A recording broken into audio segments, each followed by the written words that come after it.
Oh ni, oi. Bek tengah, baju bacut. Baju bacut.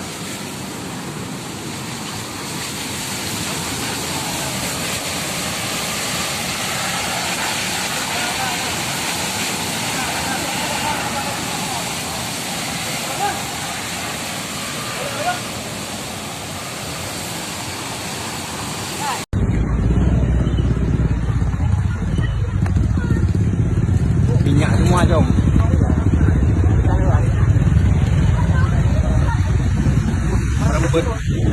Merembet terus. Iya.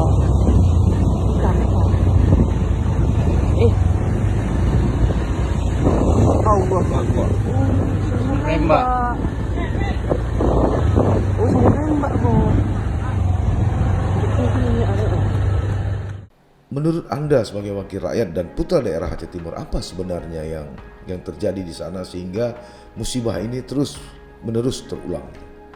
Itu kalau memang saya lihat itu kurang perhatian dari pemerintah, kurang perhatian daripada pemerintah, itu perlu dicatat. Ya, hasil wawancara wartawan kami dengan sejumlah masyarakat di sana, malah mereka terkesan sudah putus asa. Lebih baik kami mati terbakar daripada kami mati kelaparan. Sana memang sangat luar biasa kali memang ekonomi masyarakat itu sangat rendah memang. Nah, apakah masyarakat ini punya modal sendiri atau ada oknum tertentu yang memodali mereka? Rata-rata memang masyarakat itu cuma bekerja. Kita bicara terus terang aja. Ya. Jadi memang rata-rata itu ada yang memberi anggaran ataupun modal kepada mereka untuk bekerja.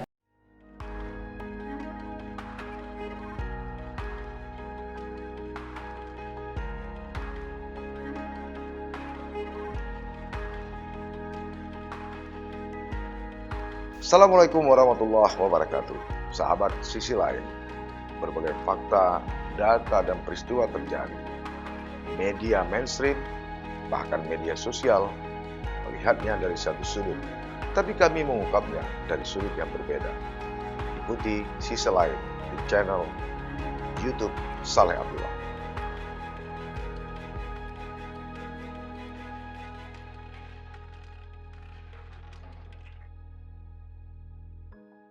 Assalamualaikum warahmatullahi wabarakatuh. Sahabat sisi lain, Jumat 11 Maret 2022 lalu, Desa Matai di Perlak, Kabupaten Aceh Timur kembali dihebohkan dengan terjadinya kebakaran atau peledakan illegal drilling atau pertambangan minyak ilegal. Akibat dari peristiwa itu, 4 orang dinyatakan meninggal dunia dan sejumlah lainnya mengalami luka bakar dan hingga saat ini masih mengalami perawatan di sejumlah rumah sakit baik di Aceh Timur maupun di Rumah Sakit Umum Zainal Abidin Banda Aceh. Sebelumnya musibah ini juga terjadi di Desa Matai Rabu 25 April 2018 lalu. Ketika itu sekitar 19 orang dinyatakan meninggal dunia dan 40 lainnya luka berat. Disusul kemudian Jumat 5 Juli 2019, 2 pekerja mengalami luka bakar ringan, dan Selasa 30 Juli 2019, sumur minyak tua bekas PT Asam Merah juga menyemburkan minyak dan gas yang diduga juga dilakukan eksplorasi secara ilegal oleh masyarakat setempat. Apa sebenarnya yang terjadi di balik peristiwa ini yang terus terulang? Apakah pemerintah abai dalam mengawasi ini atau ada kolaborasi antara pihak-pihak tertentu yang mencari keuntungan secara singkat di lokasi-lokasi yang mengandung minyak yang merupakan rahmat Allah Subhanahu wa taala bagi Aceh ini, khususnya bumi Perlak Aceh Timur. Untuk membahas ini kami mengundang anggota DPR Aceh dari Dapil 6 Aceh Timur yang juga Ketua Komisi 1 Bidang Hukum, Pemerintahan dan Politik. Beliau adalah Tengku Muhammad Yunus Yusuf. Sebagai putra daerah dan wakil rakyat dari daerah setempat, kami kira beliau adalah narasumber yang cukup representatif untuk kita membahas masalah ini. Assalamualaikum, Tengku Yunus. Ya, waalaikumsalam warahmatullahi wabarakatuh. Ya, kita langsung aja, Tengku. Tentukan pemberitaan yang terjadi. Ya, Anda juga dari Dapil sana. Menurut Anda sebagai wakil rakyat dan putra daerah Aceh Timur, apa sebenarnya yang terjadi di sana sehingga musibah ini terus menerus terulang? Ya, terima kasih yang pertama sekali kepada Modus yang telah mengundang kita DPR khususnya saya dari Dapil 6 Enam. Aceh Timur. Ya memang yang pertama itu segala sesuatu terjadi itu kalau kita bicara tentang hakikat itu memang ya kehendak Allah yang pertama. Ya.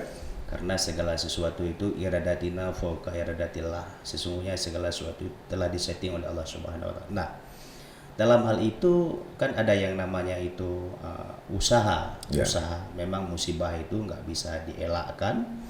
Tapi kita selaku manusia pun berusaha. Berusaha, ya. Dalam hal ini, dalam kejadian 2018, dalam kejadian kemarin, ya memang yang pertama kita selaku perwakilan masyarakat yang pertama mengucapkan bela sungkawa yang sangat luar biasa atas musibah itu kepada pihak keluarga supaya sabar dan tabah, itu memang ketentuan Allah Subhanahu wa taala. Yang kedua, menurut kami lihat itu ya seperti yang disampaikan oleh Bang Saleh tadi selaku pemilik modus. Itu kalau memang saya lihat itu kurang perhatian dari pemerintah, kurang perhatian daripada pemerintah, itu perlu dicatat. Malah Bang Iskandar Usman Al-Farlaki itu selalu sering menyuarakan itu. Karena dapil yang sama dengan dapil yang sama. Saya satu dapil dengan Bang Iskandar. Cuman kalau orang tahu Perlak itu memang kecamatan beliau. Kecamatan beliau. Memang jadi beliau tahu persis ya. Tahu persis itu persoalan yang terjadi di sana. Selalu beliau selalu menyuarakan. Juga saya kadang-kadang ikut menyuarakan walaupun tak tahu persis ya apa yang di sana. Jadi kalau menurut saya itu memang kita pemerintah ini harus peduli dan untuk menutup itu bukan satu solusi, bukan satu solusi untuk kita mengambil sikap sumur itu harus ditutup, tidak ada lagi, itu bukan solusi. Bukan solusi. Karena dalam setiap hari itu bisa putaran itu uang di sana itu miliaran itu. Miliaran itu. Sehingga dengan adanya pekerjaan itu masyarakat kita di sana yang memang miskin, yang kita akui tidak akui memang rata-rata ekonominya rendah. Tapi alhamdulillah itu kan kita tahu Perlak itu. Banyak perampoknya. Ini maaf ini kriminal ya. Kriminalnya. Sebelumnya bukan, ya. Sebelumnya. Bukan kita kategorikan Perlak itu nggak bagus, malah Perlak itu tempat pertama itu datangnya Islam itu Perlak. Itu sejarahnya. Dulunya kriminal diculik tuke sawit, diculik tuke ini. Tapi selama ada sumber daya sumber alam pengeborannya itu alhamdulillah sekarang itu tingkatannya sudah sangat turun itu. Nggak ada lagi kriminal segala macam. Jadi menurut kami itu merupakan satu rahmat Allah sebagaimana Bang Saleh sampaikan itu, yang memang apabila kita kelola dengan sangat baik itu menjadi rahmat bagi semua orang sebenarnya. Dan salah satunya yang menurut saya itu pemerintah daerah itu harus mengambil sikap. Seperti apa itu sikapnya? Jadi mereka harus membuat sebuah perusahaan BUMD itu, perusahaan daerah mengelola rahmat tersebut itu bersama masyarakat. Jadi kalau memang setelah diambil alih oleh pemerintah daerah pun terjadi yang begini, ada yang bertanggung jawab, nggak ada orang yang dikorbankan. Ini harus diperiksa, itu segala macam. Padahal kadang-kadang dalam permainan itu semua terlibat. Ini rahasia umum. Nah, memang ketika ini dikelola oleh pemerintah daerah, keuntungan bagi yang pengeboran minyak ini atau bagi yang pelaku ini memang keuntungannya mungkin nggak sama, karena kontribusinya sudah kita berbagi dengan pemerintah daerah. Sekarang pun kan kontribusi yang mereka kasihkan sia-sia kepada oknum yang tak bertanggung jawab. Begitu kejadian lari. Begitu kejadian seolah-olah mereka cari kambing hitam. Cari kambing hitam. Kalian yang salah, kami tidak salah kan begitu kan nggak bagus juga nih. Jadi ini kan bagaimana yang musibah memang rakyat terus sebenarnya ini. Jadi kalau menurut saya perusahaan pemerintah daerah Aceh Timur harus mengambil sikap bagaimana mengelola itu dan seolah-olah masyarakat yang bekerja untuk di perusahaan daerah begitu. Hasil wawancara wartawan kami dengan sejumlah masyarakat di sana, malah mereka terkesan sudah putus asa. Lebih baik kami mati terbakar daripada kami mati kelaparan. Sudah begitu sulitkah kehidupan masyarakat di sana, Tengku? Iya, kebetulan Bang kan kadang-kadang kita juga kan kalau reses memang kemarin itu juga kita turun ke sana juga bersama mualim waktu mengantarkan barang ya. Mungkin beberapa minggu setelah 1 minggu mungkin setelah kami turun baru kejadian ini. Ketika kita mengantar bantuan pasca banjir ya. Memang ya namanya kemanapun kita masuk ke pelosok memang masyarakat kita memang rata-rata miskin. Tapi di sana memang sangat luar biasa kali memang ekonomi masyarakat itu sangat rendah memang. Yang memang ketika kita masuk ke tempat itu tidak ada rumah yang tidak ada drum minyaknya di depan rumah begitu. Berarti rata-rata pencarian mereka, harapan mereka untuk menyekolahkan anak mereka, untuk makan mereka memang di situ. Nah, makanya mereka wajar. Kami lebih baik terbakar daripada mati kelaparan.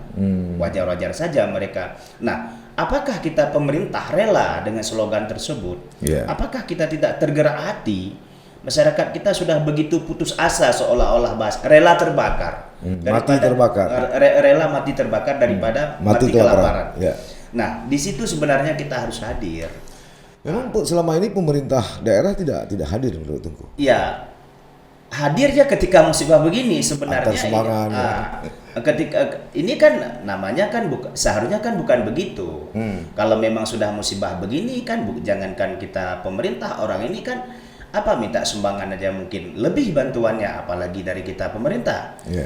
Jadi maksud hadir kita di situ bagaimana mempola itu, mengatur regulasi, mengawasi supaya itu betul-betul menjadi rahmatan bagi masyarakat. Bukan musibah bagi masyarakat dan rahmat bagi pemerintah sebenarnya. Itu berapa pemerintah Aceh Timur itu menyia-nyiakan PAD-nya sebenarnya. Coba dikelola. Ada masalah. Ada hambatan-hambatan. Yuk kita duduk bersama. Kan ada pemerintah ada apalagi sekarang kan di Aceh ada BPMA. Kan mudah sebenarnya. Di mana terhambat? Pokoknya masyarakat jangan begitulah. Jangan selalu disalahkan, teraniaya begitu.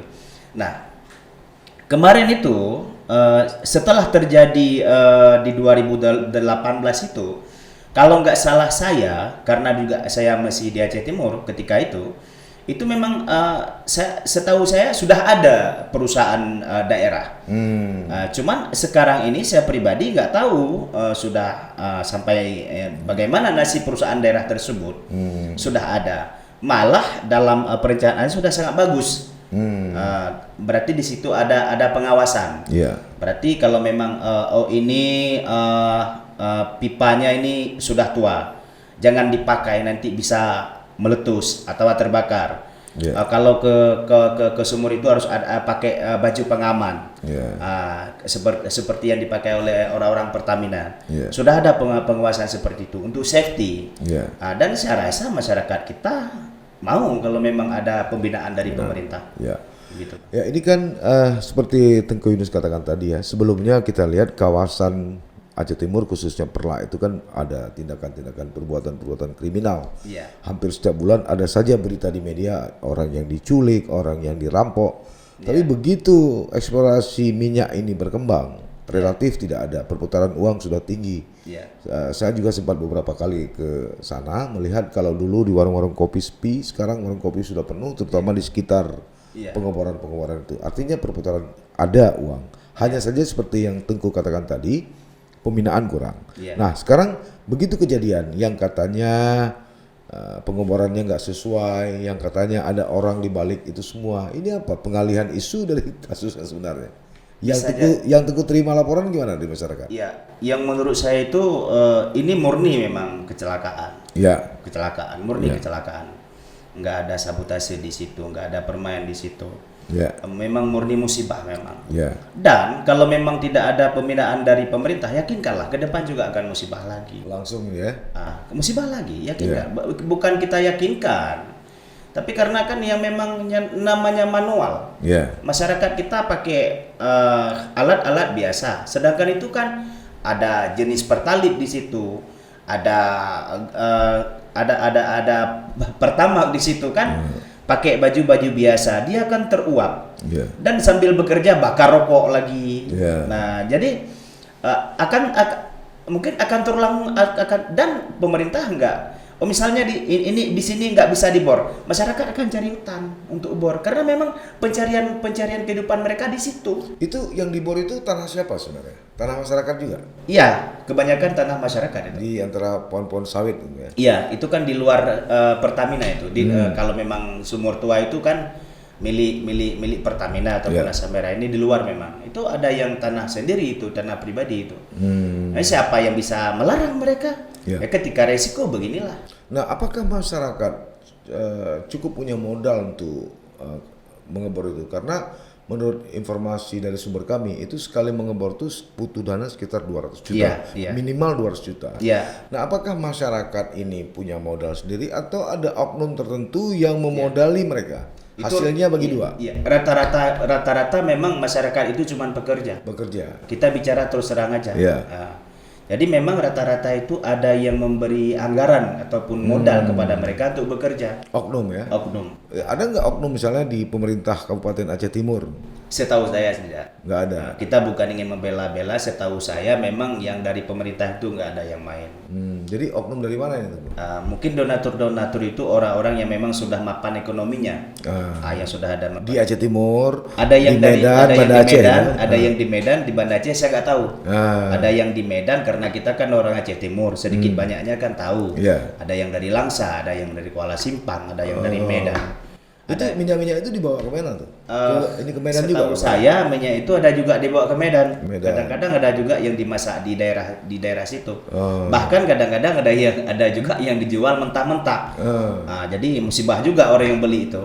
Masukin ke sepeda motornya bisa bongkar di tempat itu kan. Nah, ini kan rata-rata nih pekerjaannya ini pemainnya di lapangan ya, pekerja. Saya tidak tahu apa pemodalnya, tapi dari sumber kami menyebutkan ini kan rata-rata kawan-kawan dari ex Kobantan ini umumnya. Ya gitu, betul itu ya. Betul. Dan memang kalau menurut saya nggak masalah, malah saya apresiasi kepada ex kombatan yang memang bekerja. Itu kan halal sebenarnya. Cuman pola saja yang harus kita legalkan, supaya tidak jadi ilegal. Ketimbangkan main di sabu-sabu. Main yang macam-macam segala macam kan lebih parah lagi. Saya apresiasi di situ dan saya juga mendukung sebenarnya mereka-mereka yang bekerja di sana. Nah, kenapa kita demi menyambung kehidupan mereka sebenarnya itu. Cuman kita dari pemerintah untuk menghadirkan kenyamanan di situ dan untuk menambah PAD kita memang itu harus kita pola dengan pola yang sangat bagus. Itu harapan saya. Ada nggak misalnya keinginan dari DPRA sendiri membuat semacam kanun untuk mengatur regulasi ini? Sebenarnya itulah yang saya sampaikan tadi, beberapa kali kita suarakan di DPR. Bahkan Bang Iskandar juga sekali lagi saya sebutkan, sering kali menyuarakan supaya kanun itu lahir, tapi sampai sekarang itu nggak ada. Sampai sekarang itu nggak ada. Kanun untuk mengatur tambang minyak tradisional ini. Dan ini bukan cuma di Aceh Timur saja. Aceh Utara ada. Bagian pertambangan juga seperti masalah batu bara, sungai Mas di Melabu itu. Emas itu. Jadi harus include sebenarnya kalau lahir itu. Di situ pun kita kan sebenarnya kita kan yang kanun yang sudah kita atur kan tentang BPMA. Sedangkan batu bara tidak. Padahal perintah Undang-Undang 1126 itu di situ juga sangat jelas sebenarnya. Aceh harus membuat kanun tentang pertambangan batu bara, termasuk emas begitu. Tapi itu belum ada. Belum lahir. Kenapa itu belum lahir? Sebesar mana kepentingan pihak tertentu agar itu tidak lahir? Mungkin kalau memang itu pertanyaannya kan agak itu juga mungkin nggak tahu juga karena kan bicara baru baru juga kita di DPR. Tapi saya yakin dengan perubahan perubahan AKD ini, insya Allah mungkin ada yang terjadi perubahan di DPR. Oh gitu ya. Begitu. Sahabat, sisi lain, memang sudah merupakan sebuah tradisi di negeri ini khususnya Aceh. Ketika peristiwa terjadi, ketika musibah terjadi, baru semua orang kebakaran jenggot. Solusi yang paling mudah adalah mencari kambing hitam. Tetap saja regulasi seperti dikatakan oleh Tengku Yunus tadi tidak akan pernah muncul. Padahal kalau ini diatur secara lebih baik, tentu saja dapat menekan angka musibah, walaupun musibah itu datangnya dari Allah Subhanahu wa taala. Siapa saja sebenarnya oknum yang bermain di situ? Sebelum ini kami bahas, jangan lupa diklik di subscribe dan ditekan lonceng notifikasinya. Tengku, ini banyak yang bilang ini ibarat mata rantai panjang, banyak oknum di situ. Ada yang store dalam bentuk cash, ada yang store dalam bentuk modal, ada yang store dalam bentuk pengamanan. Ya. Sebagai wakil rakyat sana, Tengku mendapat laporan soal ini. Sebenarnya kalau memang saya laporan tidak, tapi saya tahu memang. Tahu karena tahu. Iya, karena memang ada gitu ya. Memang ada. Itu rahasia umum sebenarnya. Mulai dari institusi paling rendah ya. Iya. Dari oknum kecil sampai ke Iya. iya ya, mengamankan itu ya. Iya. Itu berapa kira-kira jatahnya itu? Saya kurang tahu, tapi karena kan kita nggak mendalami begitu, ya kan? Ya. Tapi desas-desus itu memang ada. Sehingga ketika kejadian begini baru semua kebakaran jenggot. Iya, bisa. Semua melepaskan diri. Iya. Seolah-olah tidak tahu apa-apa gitu ya. Iya. Ya. Lalu solusi selanjutnya dari DPR apa? Kalau menurut saya solusinya ya seperti saya sampaikan tadi. Jadi pemerintah daerah itu harus duduk ya. Walaupun memang kalau memang sudah ada perusahaan daerah tadi, yuk kita hidupkan kembali. Bagaimana polanya, bagaimana caranya yang pertama. Yang kedua, mengajukan ataupun menguatkan yang kami suarakan supaya lahir kanun itu tadi. Jadi kan kadang-kadang kan kanun itu juga ada dari dasar pemikiran, ada juga dari pengajuan, kan begitu. Ini kan 2018, 19, 22. Iya. Bupati Aceh Timur Hasbala Taib atau Rocky ini serius sih atau enggak sih menata ini sebenarnya yang beberapa bulan lagi akan selesai? Atau jangan-jangan dia juga ikut di dalam? Setahu saya kita bukan juga membela kan. Masalah serius tidak serius, kalau memang kita lihat kejadian itu dari 2018, 19, 20, 21, malah kan 2018 itu kan baru dilantik beliau untuk periode kedua kali. Dari 2017. Sebenarnya kalau memang kita serius dengan kejadian ini kan harus jadi itu barang sebenarnya. Masalah serius tidak serius terpulang kepada beliau. Tapi kalau memang masalah beliau itu main tidak main, saya rasa tidak. Atau ada kaki tangannya di situ. Nggak tahu juga. Supaya ini jangan diributkan kan. Ini kan begini nih, daripada ribut asli minta paket proyek, udahlah biarkan aja nih kawan-kawan dari Komandan GAM untuk mengelola ini. Saya rasa tidak. Enggak ya. Karena kan sedikit banyaknya kan saya juga tahu bagaimana dengan beliau. Dan juga beliau kan tahu dengan saya begitu.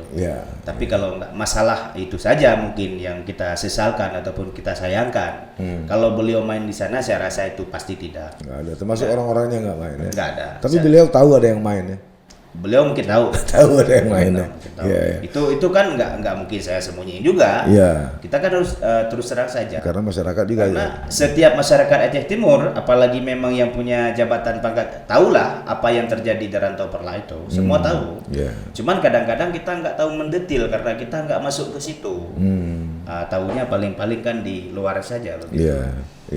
Dari sumber kami menyebutkan memang untuk satu sumur kadang-kadang apa istilahnya penyertaan modal atau bahasa Aceh meripe sampai 10 orang. Begitu ada beli pipa segala macam bongkar pembagian hasil, setelah mereka tarik store untuk desa sekian, untuk Sago sekian, untuk Kapolres, oknum sekian, Polsek sekian, Koramil sekian, itu sumber-sumber kita. Tapi ini kan nggak bisa dipertanggungjawabkan. Oleh karena itu sebenarnya perlu transparansi juga. Ya perlu transparan bagaimana menertibkan ini ya Tengku ya. Bukan sebatas mengutuk, memberi sumbangan gitu ya. Ya kalau menurut saya seperti itu Bang. Jadi pemerintah di sini harus cepat-cepat hadir menanggulangi ini. Harus cepat-cepat hadir memang. Baik Tengku Yunus, saya kira pembicaraan ini menarik. Saya tetap yakin sebenarnya Tengku Yunus juga lebih banyak tahu. Cuma ya secara psikologi nggak mungkin juga Tengku Yunus bongkar kan, karena Tengku Yunus dapil sana dan juga anggota DPR Aceh dari Partai Aceh, partai penguasa di Aceh Timur. Terima kasih Tengku atas kehadirannya. Sahabat sisi lain, itu tadi perbincangan kami. Memang belum tuntas dan tidak mengambil kesimpulan. Adalah yang berhak mengambil kesimpulan dari pembicaraan ini. Tapi paling tidak kita mengambil iktibar dari musibah ke musibah, peristiwa ke peristiwa. Semoga saja peristiwa yang ikut merenggut nyawa ini tidak akan terulang lagi. Disinilah perlu kehadiran pemerintah untuk mengatur berbagai regulasi yang ada. Mudah-mudahan. Assalamualaikum warahmatullahi wabarakatuh.